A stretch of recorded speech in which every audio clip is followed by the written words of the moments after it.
Bonjour tout le monde, regardons ensemble le problème deux instruments désaccordés. On va avoir une corde de guitare, on va avoir une flûte, puis on va vouloir comparer ça entre eux.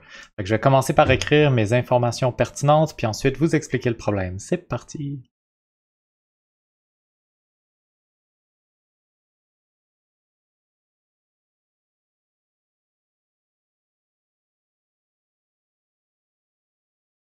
Donc voici mes informations pertinentes. Je connais la masse et la longueur de la corde de guitare, j'ignore la tension. Je vais être capable de calculer la densité linéique facilement en divisant la masse par la longueur. Pour la flûte, je connais juste la longueur du tuyau. Je sais que la flûte c'est ouvert-ouvert, je sais que la corde de guitare c'est fixe-fixe.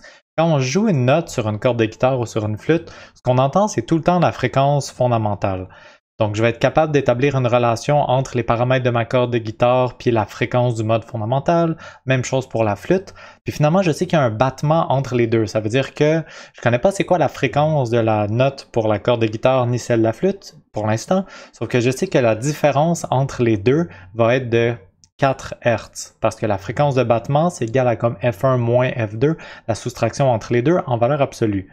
Finalement, le fait qu'il y ait une valeur absolue me dit que je ne sais pas si la flûte est plus aiguë ou plus grave que la guitare, mais il nous donne un autre indice dans le problème qui nous permet de déterminer si la flûte est plus aiguë ou plus grave que la guitare. On va en parler quand on va être rendu là. Commençons par calculer ce qu'on peut calculer pour chacun des deux instruments.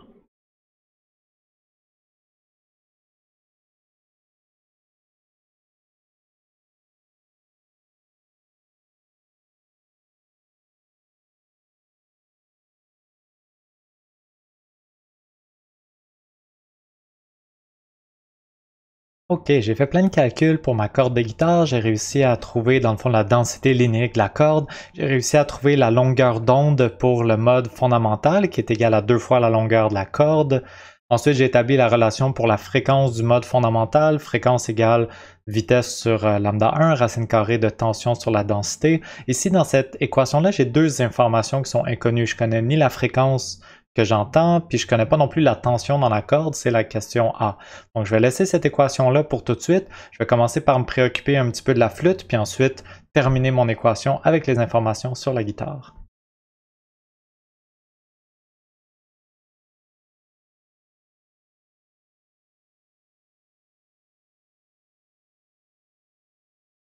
J'ai fait mes calculs pour la flûte, puis je sais maintenant que la fréquence qu'on entend pour la flûte, c'est 200 Hz. Puisqu'il y a un battement de 4 Hz entre la flûte et la guitare, ça veut dire que la guitare est soit à 204 Hz, plus aigu, ou soit à 196 Hz, plus grave. C'est quoi l'indice qui nous donne pour être capable de déterminer laquelle des deux est la bonne réponse? Dans la question, on dit lorsque les deux instruments produisent une onde sonore en même temps, il y a un battement de plus. Si on augmente la tension dans la corde de guitare, on entend plus de battements par seconde. La tension de la corde de guitare est ici dans l'équation. Si j'augmente la tension, j'augmente la fréquence de la corde de guitare. Je fais une note plus aiguë. Donc la fréquence de ma corde de guitare, c'était soit, fréquence de la guitare, soit 204 ou 196 Hz. Sauf que si j'augmente la tension puis que j'augmente la fréquence, le nombre de battements doit augmenter. Il y a plus de battements par seconde. Ça veut dire que ma fréquence doit nécessairement être 204 Hz. Parce que si je l'augmente, par exemple 205 Hz, ben là ça devient quoi ma fréquence de battement? Ça deviendrait, mettons, 5 Hz. Ça l'a augmenté. Ça, c'est la chose qui nous dit ce qui se produit dans la question. Si ma fréquence était de 196 Hz, puis que là, j'augmente la tension de la corde de guitare, ça va augmenter la fréquence, mettons 197 Hz. Dans ce cas-là, ça sera quoi la fréquence de battement? Ça va être devenu 3 Hz. La fréquence de battement a diminué. C'est pas ça qu'on nous dit dans la question. On dit quand on augmente la tension, le nombre de battements augmente. Donc, la tension de la corde de guitare, c'est vraiment 204 Hz, c'est pas 196. Maintenant, on a vraiment presque fini la question.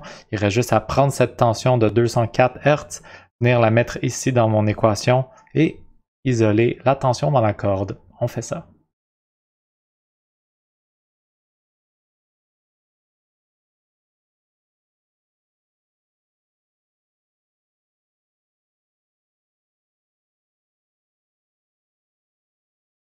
Et voilà, on a trouvé le module de la tension dans la corde, 79,9 Newton. C'est la réponse à la question A. Pour la question B, ben en fait la question B c'est presque la même chose. On demande quelle devrait être la tension dans la corde pour que les deux instruments jouent la même note. Ça veut dire que la guitare devrait elle aussi jouer 200 Hz. On va refaire exactement ce même calcul-là, sauf qu'au lieu d'avoir une fréquence de 204 Hz, on va mettre une fréquence de 200 Hz.